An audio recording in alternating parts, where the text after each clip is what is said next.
Continuing production of The Open Mind has been made possible by grants from the Rosalind P. Walter Foundation, the Bluestein Family Foundation, Carnegie Corporation of New York, the Malkin Fund, the Center for Educational Outreach and Innovation at Teachers College, Columbia University, and from the corporate community, Mutual of America, and Rudder Finn.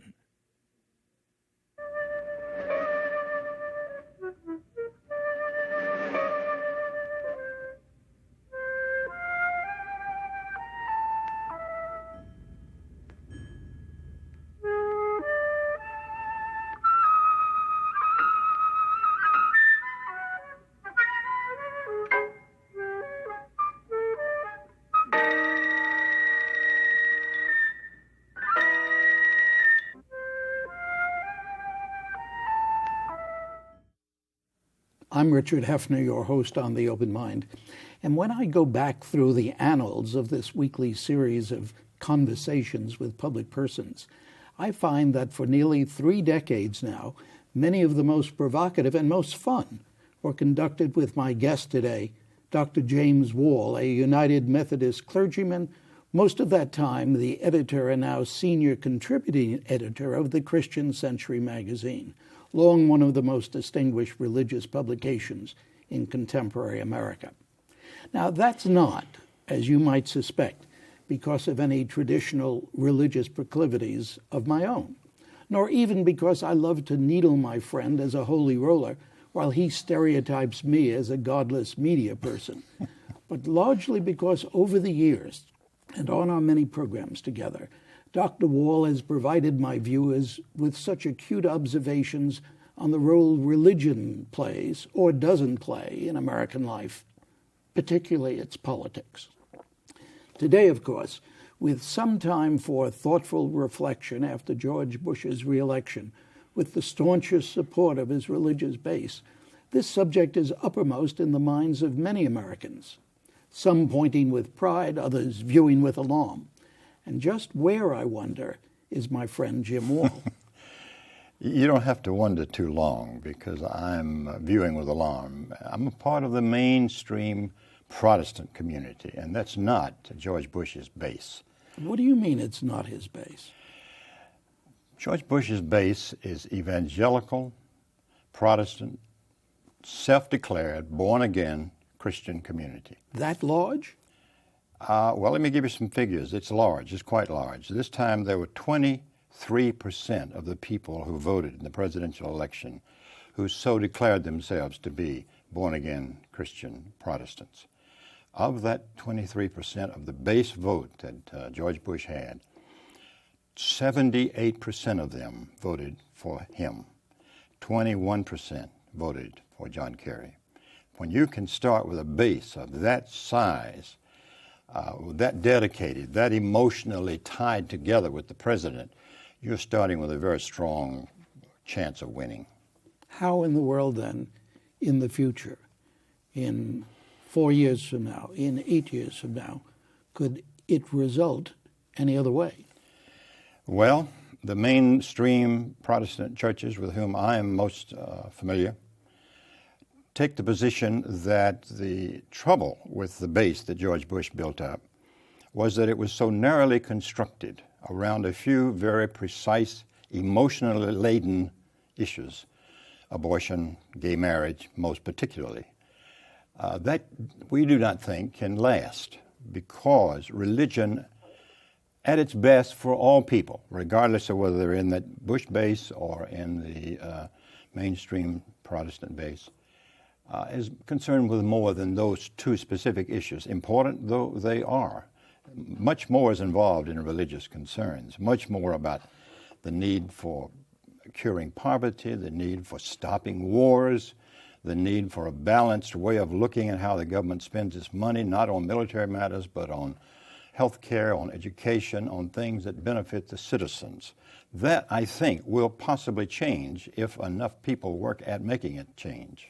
But Jim, a question of fact, and I don't pretend to know the fact. You talk about mainstream, and you talk about George Bush's base. What's the difference in the numbers? The numbers are not clear, but two numbers are clear. George Bush's base, which is comprised primarily of evangelical Protestants who live in all parts of the country, but concentrated in the rural areas in the southern parts of the country, and to some extent in the urban suburbs. That base is more related to literal biblical beliefs. In other words, they have a theological base that takes the Bible literally. The Protestant communities, of which I am one, the United Methodist Church, we have a greater concern for understanding the Bible to be interpreted for the good of humankind and for connections to God. And that's not quite as moralistic as is the base that Bush is building on. Yes, but when you talk about mainstream, and this was really the question I would put to you, you talk about mainstream, that conjures up, for me at least, and maybe for my viewers, the image, the picture of many more persons than when you talk about his base. Interesting terminology, because 20 years ago, when I really got involved in national politics with Jimmy Carter's campaign, they were larger in number in terms of participation in political life, being the mainstream.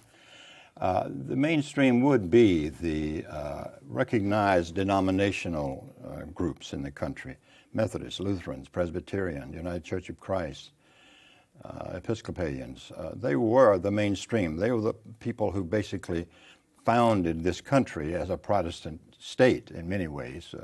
They've been added other denominations, other faiths since. I hope we'll argue that sometime about a Protestant state. Well, I understand you. I don't mean to say it was a Protestant state. I'm saying the people who founded the country came out of that tradition. But by the time of the 80s and the 90s, the American religious community began to shift. And it is now definitely shifting in the direction, numerically, the churches that are growing are the evangelical churches. The churches that are declining are the mainstream churches, no question about that. And a lot of them are either starting with new people to join the evangelical community because there's a religiously spiritual depth that they reach for, or they're stealing them from the main churches. Well, then how long, Jim, and this is a needle. I see. How long are you going to call yourselves mainstream? Well, making it seem as though Bush's support. Yeah, the mainstream is a sociological term. I didn't dream it up, and it's just the way it's been described. The mainstream churches versus the more independent or more traditional evangelical churches. And which is in the minority now? Well, the mainstream are still the majority. How long? I don't know how long that'll happen. I don't know. It won't. It could start shifting seriously because United Church of Christ, one of the big churches in this country, I think they showed a decline of from I don't want to be caught on numbers, but 1.3 or 4 million down to 1.1.5 or something in recent years. It's just a declining time.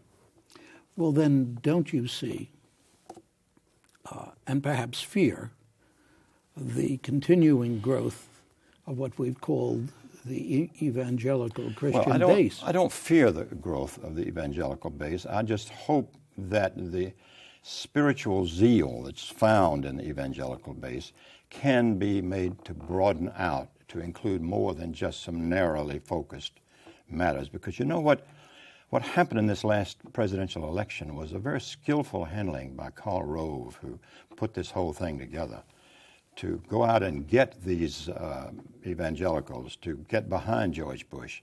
He taught them how to beat the Bushes and get Bush.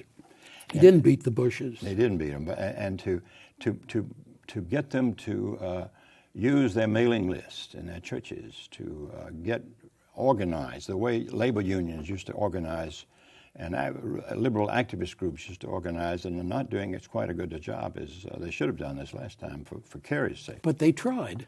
They tried the same organizational techniques. Well, it's the same organizational technique they've always used, but it hadn't been used that effectively by Republicans until now.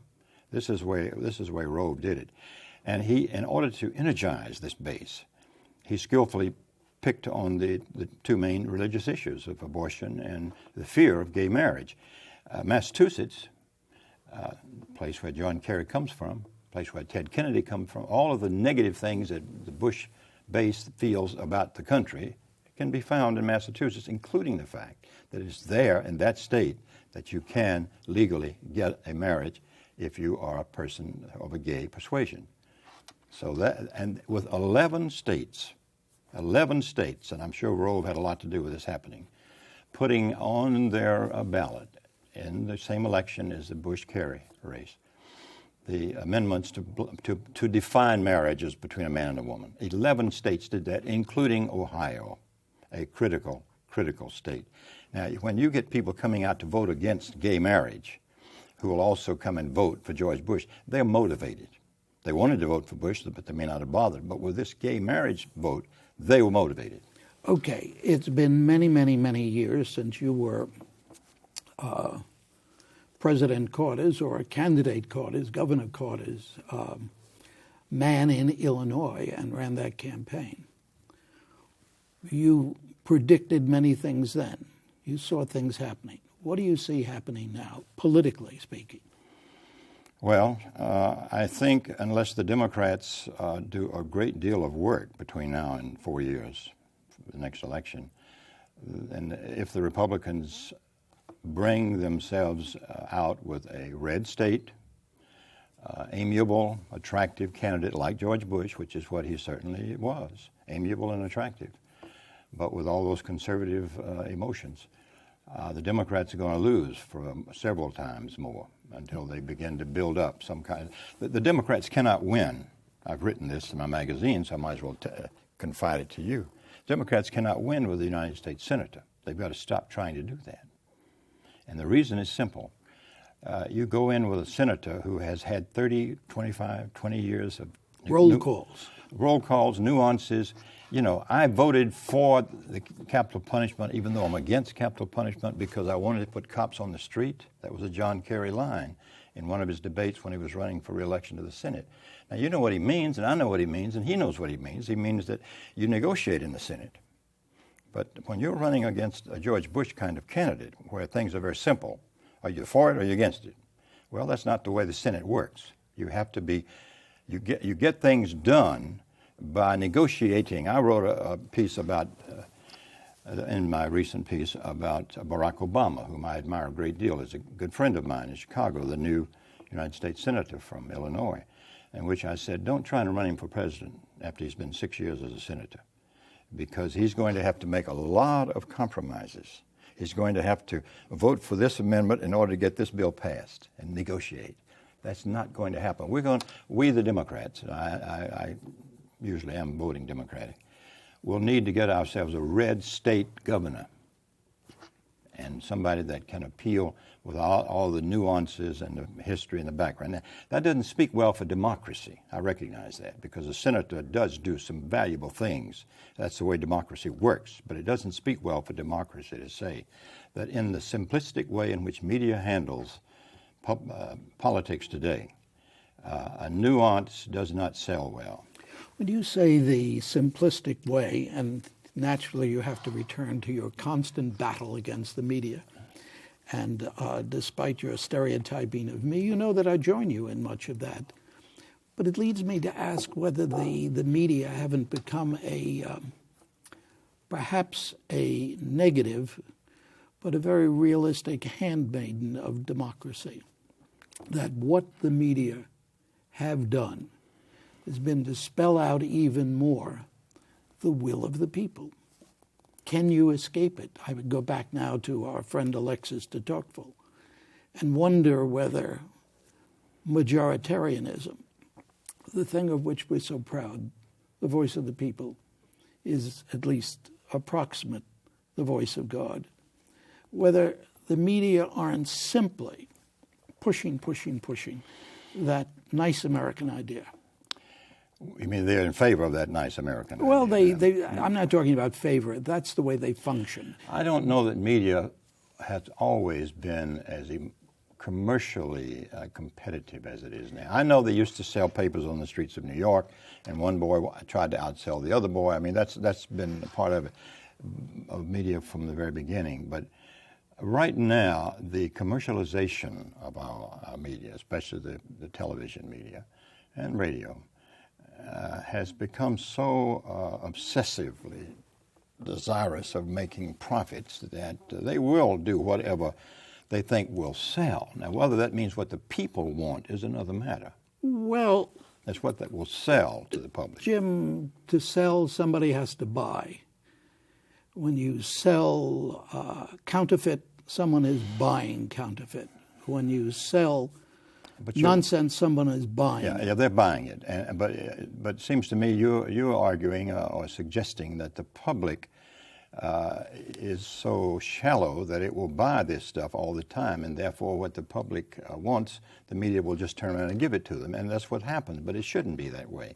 What do you mean shouldn't? Shouldn't? What do you mean, Jim? I'm just asking you really to parse that statement. It shouldn't happen. There ought to be a sense of responsibility in media. But there isn't. There isn't. I know that. That's my concern. Because it runs as a commercial democracy. Enterprise. Well, we're agreeing on that. All right. Tell me what in our society, and this is not to apologize for or to excuse the media, what in contemporary American society is not based upon the dollar principle, the bottom line principle? Anything? Well, that's a cynical conclusion. Stop to reach. Characterizing it, Jim. You're getting away from having to give an answer. I think serving people. Yeah. I think wanting the best for people, the school teacher who stays late in order to take care of someone, the medical doctor who is not as much interested in the fees they receive as they are in curing illness. There are people out there who are not oriented just to commerce. But our big institutions are. They are. That's the point I make. All the big institutions so are. So are the religious institutions as well as the... Sir? So are the religious institutions concerned. You want to elaborate upon that? Well, they want to have larger churches. They want to have more money, more people coming in on Sunday morning. Increasingly, bigness sells in religion as well as it does in other institutions of this country, without any deep sense of why they want to be big. But do you mean it sells, or it is a sign that you have sold? Bigness, isn't it more of a sign that you have met what the purchase price is? Yes, but the bigger you get, the more you sell. So it just continues to multiply. All right, now return to the James Wall of 30 years ago. Yes. What hope is there for the future? I was reflecting on previous programs we've done. I remember so well flying in here to New York with the week of Ronald Reagan's first inauguration, and how depressed I was over the future, and not knowing it was going to end up being 8 years, not just 4, when Jimmy Carter, who should not have lost but did. I remember thinking then, how can we survive this? How can we survive this kind of anti-intellectualism? That's one of the things I think we're not touched on, but it's underneath all of this other material. Mm-hmm. How can we survive? It's not a conservative emphasis. I admire conservatives. I admire Pat Buchanan's conservatism, by the way, even though his conclusion is not always what I want, because he thinks carefully about what he's saying. But the simplicity of Reagan and the simplicity of the Bush administration, because I said we're going to war, because I said it was a good idea in spite of all of this foolishness that you now know was not true, it's a good thing. And the media has agreed to that. The simplicity. The people seem at least not to have voted against him because they did not. I understand he may have lost 2 to 3%, according to one survey I saw, of the voters who resisted, more for people who were personally affected by losing family members in the war or sending family members into harm's way. He may have lost some votes, but not enough to lose the election. But now, what are you saying? You remembered that day when you came to New York, Ronald Reagan was being inaugurated, and you were doom and gloom. Yes. Now, are you saying, but I was so wrong about yourself after all? Oh, no. Or are you saying that indeed your things your got fears, better for a while? Yeah. Things got better for a while.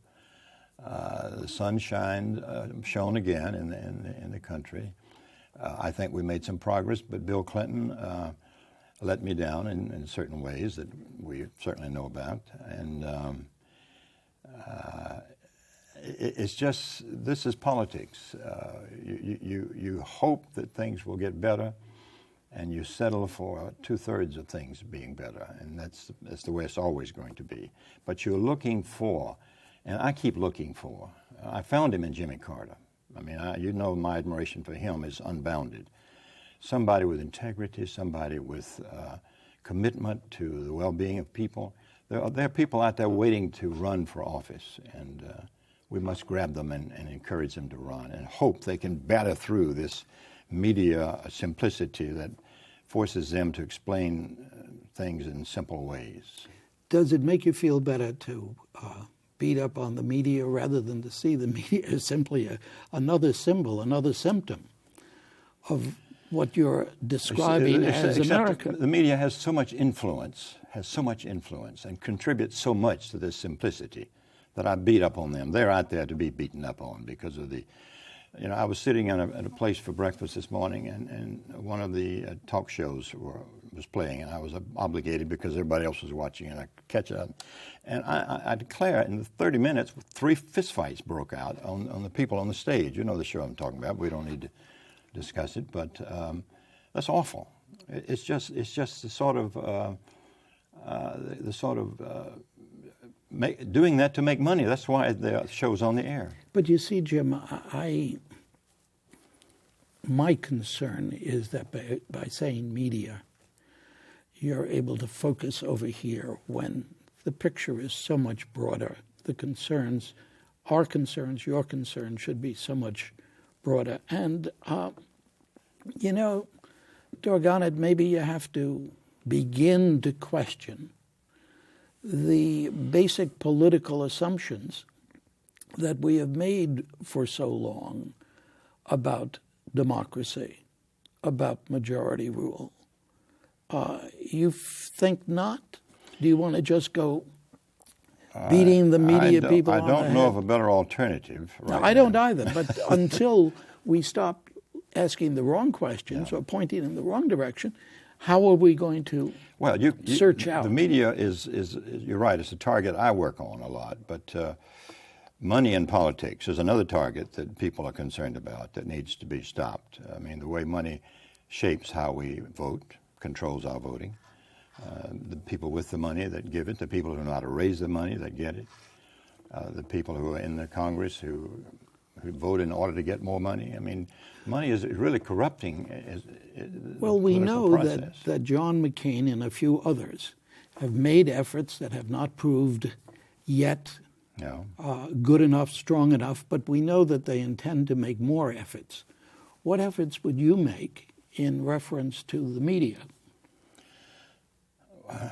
Well, I was just thinking that I should be bringing here a moral base, and I don't have a absolutist solution. And the trouble with the evangelical right wing that Bush is cultivating is that they have moral solutions that are absolutist. I don't have absolutist convictions, but I do feel that there are certain religious and moral principles of all various faiths that the media should adhere to.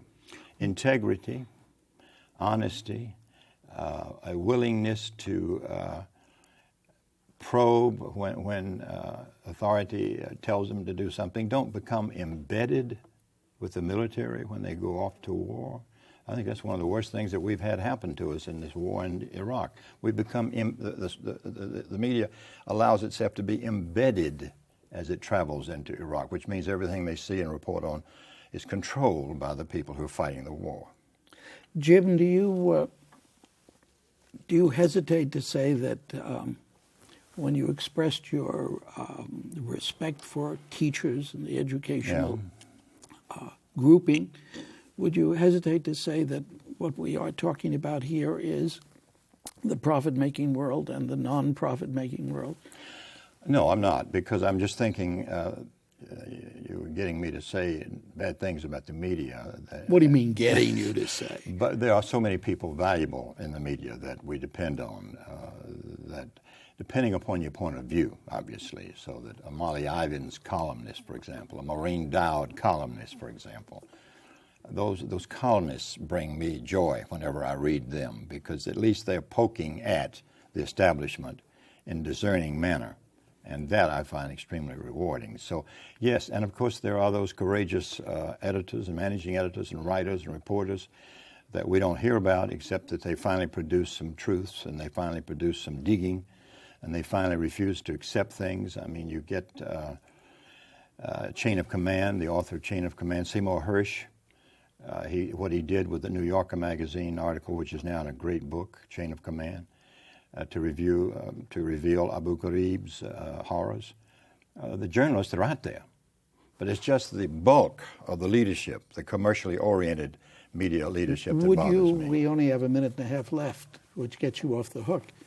Would you pull out, deny that commercial basis for the media? No, I don't know. Why not? In a democracy or in a capitalistic society, I don't know any other way of doing it. But I just think we need to have a higher ethical standard in the media itself. Have you ever said anything different from that? No, I hope not. No, but where are we? We keep trying. We keep trying. Everybody must do what they can do where they are. That's my motto. I've come to that belief. Where they are with what they have, and do what they can to accomplish what they can under the circumstances, and hope then for the best. Dr. James Wall, what a lovely way to end the program. Thanks. Thank you. For joining me again today on The Open Mind. And thanks, too, to you in the audience. I hope you join us again next time. And if you would like a transcript of today's program, please send $4 in check or money order to The Open Mind, P.O. Box 7977, FDR Station, New York, New York 10150. Meanwhile, as another old friend used to say, good night and good luck.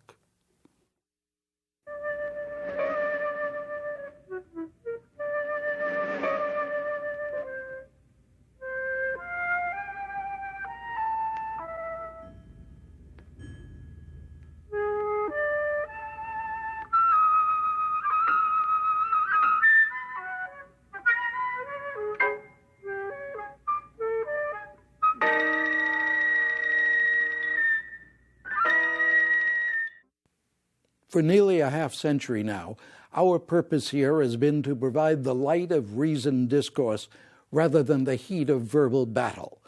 That surfaces clearly in As They Saw It, the new paperback collection of conversations from the Open Mind, with a foreword by Mario Cuomo and with memorable words from Martin Luther King, Jonas Salk, Betty Friedan, Malcolm X, Bill Moyers, Rudolph Giuliani, Norman Mailer, and dozens more. Read the book. I think you'll like it.